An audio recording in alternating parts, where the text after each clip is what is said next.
됩니다. 하지만 국내 반도체 업계들이 핵심 소재 국산화에 나서고 다른 루트의 수출길을 찾으면서 다행히 타격이라 할 만한 생산 차질은 아직 나타나지 않고 있습니다. 그렇다면 우리 국민들의 반격인 일본 제품 불매운동 결과는 어떨까요?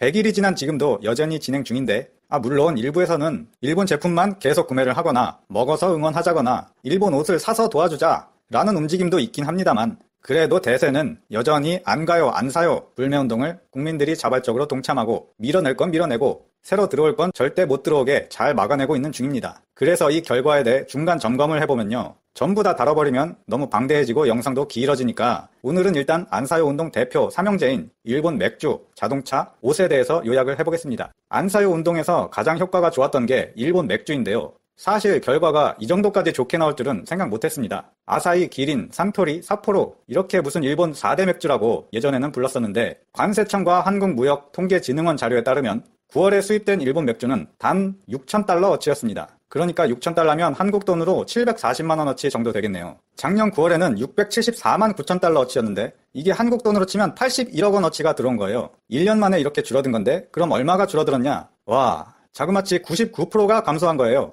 아주 어이가 없을 정도로 좋은 성적이 나왔습니다. 아니 근데 그 나머지 1%는 그냥 수입을 하지 말지 그 1%인 740만원어치는 어디다가 쓰려고 들여온 걸까요? 이거를 정확하진 않지만 대략 개당 원가가 1,000원이라고 가정해서 계산을 해보면 대한민국 전국에 7,400캔 정도만 수입이 된 거죠. 이거 뭐 완전히 한정판이 돼버렸어요. 지금 사실 마트에 가봐도 일본 맥주를 팔고 있기는커녕 아예 구경하기가 힘들더라고요. 저희 동네 마트에도 맨날 일본 맥주가 있던 자리가 있었는데 거기는 이미 독일이나 벨기에 맥주 아니면 중국 맥주가 자리를 차지하고 있더라고요. 일본 맥주를 어디서 팔고 있는지 일부러 찾으려고 했는데도 한 캔도 찾을 수가 없었습니다. 수입 맥주 국가별 순위도 일본 맥주가 부동의 1위에서 28위로 추락했고, 올해 7월 불매운동이 시작된 직후 3위로 내려갔다가 8월에는 13위로 내려가고 9월에는 28위가 된 건데, 이것은 러시아 맥주나 터키 맥주 같이 생소하고 존재감이 없었던 맥주에게도 순위가 밀렸습니다. 아사히 맥주는 2009년 이후 10년 동안 부동의 1위였는데 11년 차에 아주 떨어지다 못해 바닥을 기고 있네요. 이 일본 맥주의 사실상 퇴출은 대단한 점이 하나 있는데요. 그것은 바로 편의점이나 동네 슈퍼 등 소매 상인들이 먼저 앞장서서 시작했다는 점이고요. 2달 전에 한 커뮤니티 게시판에는 소형 마트 사장님이 일본 맥주 재고가 엄청 쌓였는데 도저히 이걸 사람들한테 팔지는 못하겠고 하니까 나를 잡아서 본인이 다 마셔버렸다고 하더라고요. 일주일 동안 매일 마셔서 재고를 겨우 정리했다고 하는데 진짜 나라를 위하는 마음이 잘 전해진 케이스죠. 불매운동에는 안 사요도 있지만 안 팔아 라는 구호를 외쳤다고 합니다. 이렇게 불매운동의 자발적인 힘, 작은 힘이 모이고 모였을 때 진짜 큰 힘이 되더라 라는 좋은 사례를 보여줬습니다. 그리고 안 사요 운동의 두 번째 좋은 성적으로는 일본 자동차인데요. 이 부분은 결론부터 요약을 먼저 해드리면 한국수입자동차협회 통계에 따르면 이 일본 자동차는 9월에 총 1,103대를 판매했고 토요타, 렉서스, 혼다, 닛산, 인피니티 5개 일본차 판매율은 지난해보다 평균 마이너스 60%가 나왔고요. 그리고 이 마이너스 60%라는 것도 렉서스가 제일 판매율이 좋은데 이 렉서스가 마이너스 23%라서 평균을 좀 올려줘서 그런 거고, 닛산이나 인피니티 같은 차는 판매율이 마이너스 70%, 80% 이렇습니다. 그리고 일본 자동차 5종의 개별 판매율과 등록률, 그리고 일본차 소유자의 고민 등등을 다룬 영상을 3일 전에 올렸기 때문에 너무 재탕이 되면 안 되니까 마지막에 그 영상 링크를 띄워드릴게요. 참고로 같이 봐주시고요. 이 일본 자동차 부분은 앞서 말씀드린 성적 결과만 말씀을 드리고 다음으로 넘어가겠습니다. 그리고 안사요 운동의 마지막 목표, 최종 보스라고 해야 되나? 바로 유니클로인데요. 안 입기 운동이라고도 불렀죠. 이 유니클로는 7월 불매운동 시작 이후 10월 현재 4군데의 매장이 폐업을 했는데 서울 종로 3가점, 월계점, 구로점, 경기도 구리점 이렇게 4개 매장이 폐업을 할 때 유니클로 측은 당시는 매장 재계약 문제 때문이라고 불매운동과는 상관이 없다고 선을 그었는데요. 어차피 재계약을 했어도 매출이 안 나오는 거는 불을 보듯 뻔했기 때문에 유니클로 측도 재계약을 하겠다는 말을 적극적으로 안 했겠지요. 그런데 이런 상황에서도 남은 유니클로의 매장과 온라인 몰에서는 9월 신상품 공개와 세일 전략으로 반격을 꾀하고 있는데요. 홍보 활동이야 마지막으로 한번 써보는 전략이라고는 하지만 신규 매장 오픈과 매장 리뉴얼 오픈까지도 하고 있는 상황입니다. 저렴한 가격을 내세운 동생 브랜드 지우 역시 국내 2호점과 3호점까지 내면서 브랜드 이름을 물타기 하려는 전략도 시도하고 있습니다. 아주 갈 때까지 가는군요. 그 정도로 한국 시장이 메리트가 있는 걸까요? 이 중에서 저는 좀 충격이었던 게 유니클로 온라인몰에서는 겨울 대표 인기 제품이었던 히트텍과 경량 패딩 점퍼가 완판이 됐어요. 이 시기에도 말입니다. 와, 이걸 왜 돈까지 줘가면서 사 입는 건지 이해가 잘 안 되는데 그래서 추세가 다시 살아나고 있는 거 아니냐라는 목소리가 나오기 시작했습니다. 하지만 아직은 장작의 뜨거운 불이 꺼지지 않았다고 생각합니다. 일단 지표상으로는 저번 유니클로 최후의 전략편에서도 말씀드렸듯이 금융감독원이 국정감사에 제출한 유니클로 카드 매출 자료에서 국내 8개 대형 카드사 하나, BC, 우리, 롯데, 현대, KB국민, 삼성, 신한카드의 유니클로 결제액은 6월 마지막 주 59억 4천만 원에서 7월 넷째 주엔 17억 7천만 원으로 평균 70.1% 급감했습니다. 이 기회를 발판 삼아 탑10 등 국내 기업의 약진이 필요하겠지요. 토종기업이 이 기회를 잘 잡아서 살리지 못하면 그들은 또 치고 들어올 겁니다. 한편 브랜드 가치도 떨어져서 한국에서 유명한 100대 브랜드라고 브랜드 스탁에서 발표한 2019년 3분기 자료에 의하면 유니클로는 99위로 일본 브랜드로는 유일하게 100위권 안에 남아있어서 벼랑 끝에 매달려 있는 형세입니다. 그리고 유니클로 코리아 유튜브 홈페이지에 가보면 영상마다 싫어요가 좋아요보다 훨씬 많습니다. 웬만한 정치적인 영상이나 사회적 물의를 일으킨 사람도 나름대로의 팬과 구독자가 어딘가에 있기 마련인데 아무리 그래도 유니클로 코리아는 구독자가 35만 명인 거에 비해 조회수는 10분의 1도 안 나오고 보시다시피 좋아요보다 싫어요가 압도적으로 많네요. 과연 유니클로와 불매운동 전사들의 대첩은 어떻게 될지요? 승리로 이끌어서 이번 겨울을 따뜻하게 나야겠습니다. 여기까지 일본 불매운동이 시작된 지 100일, 그동안의 성적과 중간 결과에 대해서 알아보았습니다. 끝까지 시청해주셔서 감사드리고 영상이 도움이 되셨다면 주변에 공유를 부탁드리겠습니다. 감사합니다.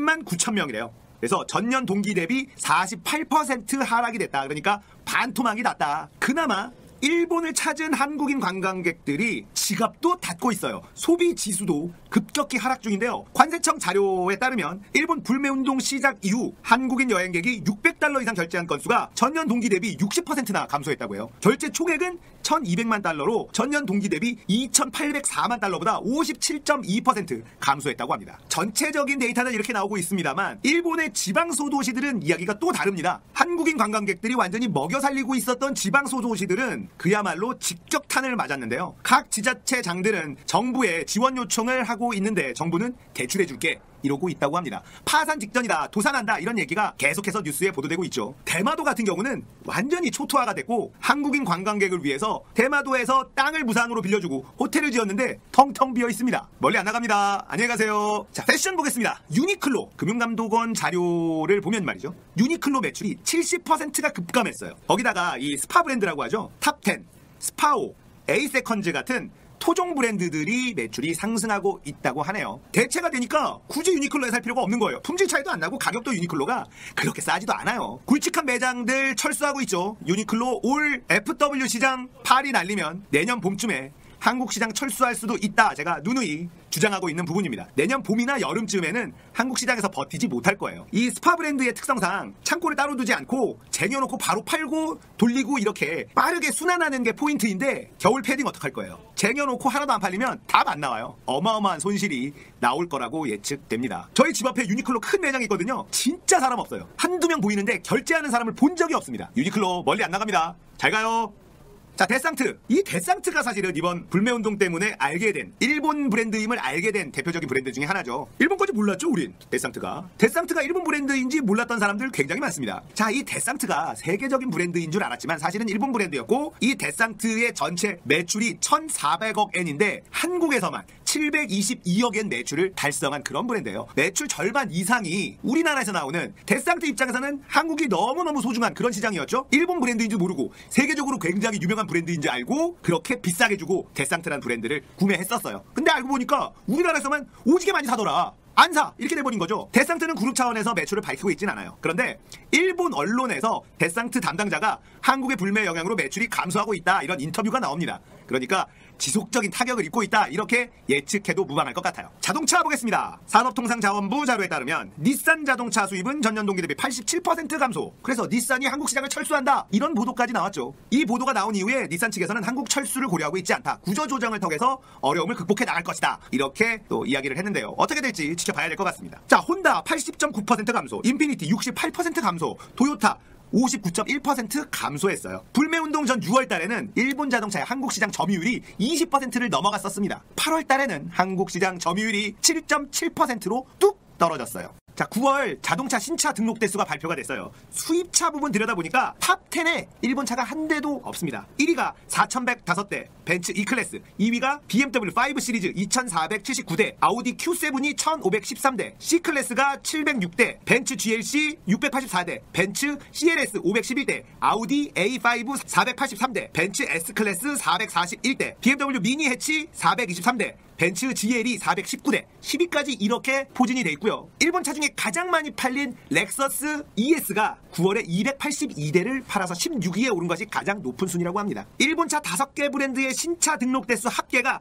1108대, 전월 대비 20.9% 감소했고 5개 브랜드 점유율 합계도 7.6%에서 5.4%로 2.3% 추가 감소했어요. 아까 얘기한 점유율 7.7%, 이게 8월 지표고 9월 지표는 5.4%대까지 떨어졌다. 자동차 부분은 9월의 신차 등록 대수로 확인해본 따끈따끈한 지표가 바로 나와 있습니다. 엄청나게 줄어든 숫자예요. 그런데 우리들은 야 1000대나 팔렸어? 그런데 이 1000대는 우리가 알 수 있어요. 왜냐면 바뀐 번호판, 앞에 숫자가 3개가 붙어있는 번호판, 불매운동 이후에 구매한 일본 차들이다. 그래서 이 새 번호판이 달려있는 일본 자동차들이 불법 주차가 돼 있으면 바로 신고한대요. 뭐 아무튼 신고에 타겟이 되고 있다, 이런 얘기가 커뮤니티에 돌고 있습니다. 비싸게 주고 산 차일 텐데 엉덩이가 따끔따끔 하시겠어요? 자, 이렇게 일본 불매운동은 여전히 활활 타오르고 있고요. 이제는 한국인들에게 일상생활이 되어버렸다. 불매운동이 아니라 일본 물건 없이도 사는 게 지장이 없더라. 왜 굳이 일본 물건을 사야 되는지, 이렇게 돼가고 있는 중이죠. 우리는 아무것도 불편하지 않아요. 일본 맥주를 마시지 않아도 상관없고, 유니클로를 사지 않아도 상관없고, 일본 자동차를 타지 않아도 상관없다. 이게 대한민국의 일상이 되고 있는 중이죠. 사실 일본은 진작에 50년 전부터 늘 그렇게 생활해 왔었죠. 자, 한국과 일본이 경제전쟁을 붙은 지 100일 정도 돼가고 있습니다. 자, 그러면 누가 더 피해를 입었는지 자료를 한번 살펴볼게요. 자, 한국은 생산 소비 투자 지수가 8년 7개월 만에 최대폭으로 상승했다, 이런 보도가 나오고 있고요. 고용지표도 놀라운 수준을 기록했다라는 보도도 나오고 있습니다. 자유한국당에서는 60세 이상 세금으로 때려박은 일자리만 늘어나서 이거는 고용지표 믿을 수 없다, 이렇게 주장하고 있지만, 다스베이더에서 최백은 교수가 그건 굴하다라고 조목조목 짚어주는 부분이 있으니까 고 다스베이더 참고하시면 도움이 많이 되실 거예요. 아무튼 고용지표도 놀라운 수준을 기록하고 있다는 게 지금 통계가 잡히고 있고요. 소매 판매액 지수, 그러니까 소비도 굉장히 늘어나고 있다고 합니다. 이것도 2011년 이후 최대폭으로 증가하고 있다. 그러니까 일본과 경제전쟁이 맞붙었는데 한국의 경제 지표는 좋아지고 있다라는 게 나오고 있어요. 일본은 어떻게 됐을까요? 일본은 뭐 박살이 났습니다. 일단 관광 박살 났고요. 수출만 놓고 볼게요. 한국 수출액이 전년 동기에 비교해서 40.6%가 하락을 했대요. 근데 일본이 한국 제품 수입하는 것은 10.3%밖에 줄지 않았다. 그래서 일본이 더 큰 타격을 입었다, 이런 보도가 나오고 있습니다. 자, 그런데 원래 일본은 한국 제품을 수입을 많이 안 했어요. 거기에서 10.3%가 줄어든 거고요. 수출은 오지게 많이 하고 있었는데 거기서 40.6%가 날아간 거예요. 숫자로 보면 한 30% 차이 나는 것처럼 느껴지지만 그게 아닙니다. 어마어마한 차이가 벌어지고 있는 거예요. 일본만 엄청 두들겨 맞고 있는 중이다. 감사합니다. 아베 센세 따봉 드릴게요. 자, 경제와 상관없이 지소미아 연장을 거부하면서 지소미아가 종료가 됐죠. 자, 얼마 전에 북한이 미사일을 한 발 퓨 쐈습니다. 일본은 북한이 미사일 2발을 쐈다, 이렇게